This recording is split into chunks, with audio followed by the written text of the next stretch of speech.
मैं नंदितेश निलय कहानियाँ सुनाता हूँ। कहानियाँ जीवन मूल्य और नीति की,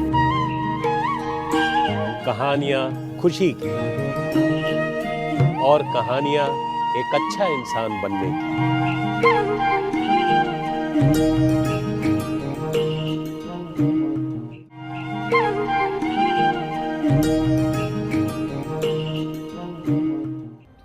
नमस्ते आप सभी लोगों को। खुश रहिए। कहानियों की श्रृंखला में मैं अपनी पुस्तक एथिकोस से एक नई कहानी आप सभी के सामने लेकर आया हूँ। मुझे आशा है कि मेरी तमाम कहानियों की तरह यह कहानी भी आपको बहुत पसंद आएगी। इस कहानी का शीर्षक है नॉट इंटरनेशनल बट डोमेस्टिक। जी हाँ, आप शीर्षक से ही समझ सकते हैं कि ये एक ऐसे कहानी है जहाँ पे इंटरनेशनल वर्ड, इंटरनेशनल शब्द और डोमेस्टिक शब्द की बहुत बड़ी भूमिका है।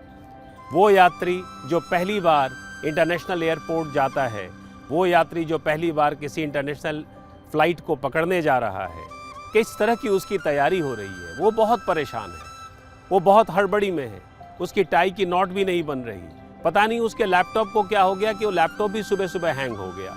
और वो टैक्सी वाला जिसको उसने बुलाया था वो लेट हो रहा था। वो यात्री बहुत परेशान हो जाता है और अचानक वो देखता है कि कहीं मैं लेट ना हो जाऊं। वो अपने पूरे लगेज के साथ जब वो बाहर आता है तो टैक्सी वाला उसके दरवाजे पर आता है। वो टैक्सी वाले का कोई अभिवादन नहीं करता। वो एक अजीब सा कृत्रिम वातावरण अपने अंदर बना के रखा है। सख्त लहजे में वो टैक्सी वाले से कहता है, तुम्हें पता है मेरी फ़्लाइट इंटरनेशनल है, तुम्हें पता है इंटरनेशनल एयरपोर्ट यहाँ से कितना दूर है, और तुम लेट हो गए।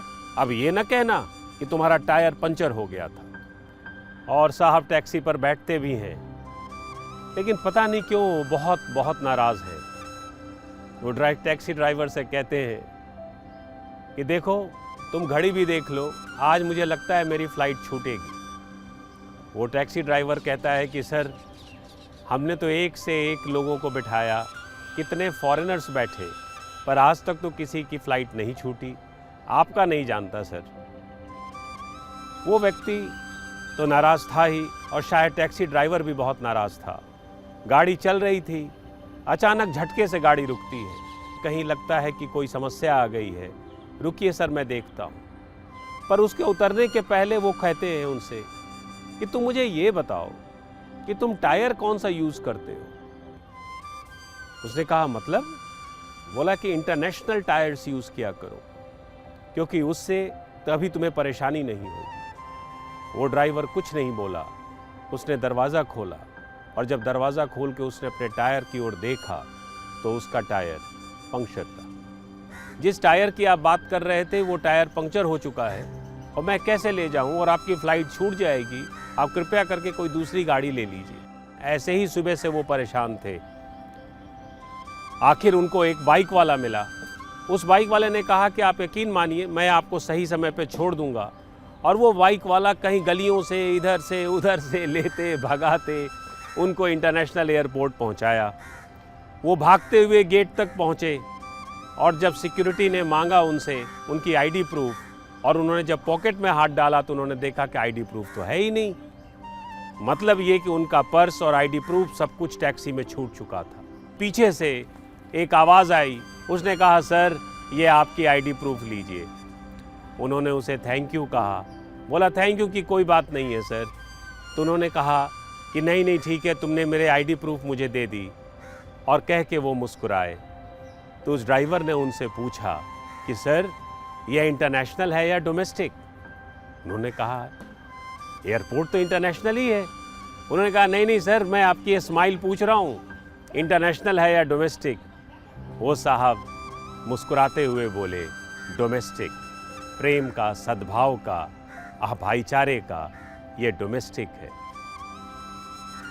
कहने का मतलब ये है कि हम अपनी ज़िंदगी में बहुत जल्दी एक दूसरा इंसान बनना चाहते हैं। अगर हम एक अच्छे इंसान की तरह रहें, और जो हम हैं अंदर से हम वही रहें, और सभी आसपास के लोगों को खुश रखें, खुद भी खुश रहें, तो शायद हम सभी की मुस्कान डोमेस्टिक ही रहेगी। तो इसी के साथ मैं आपसे विदा लेता हूँ, पर मैं ये वादा आपसे करता हूँ कि अगली बार फिर अपने खुश रहिए कहानियों की श्रृंखला में मैं आऊँगा एक नई कहानी के साथ। तब तक आप अपने देश, अपने समाज और अपने परिवार में खुश रहिए और खुशियाँ बांटिए भी। नमस्ते, जय हिंद।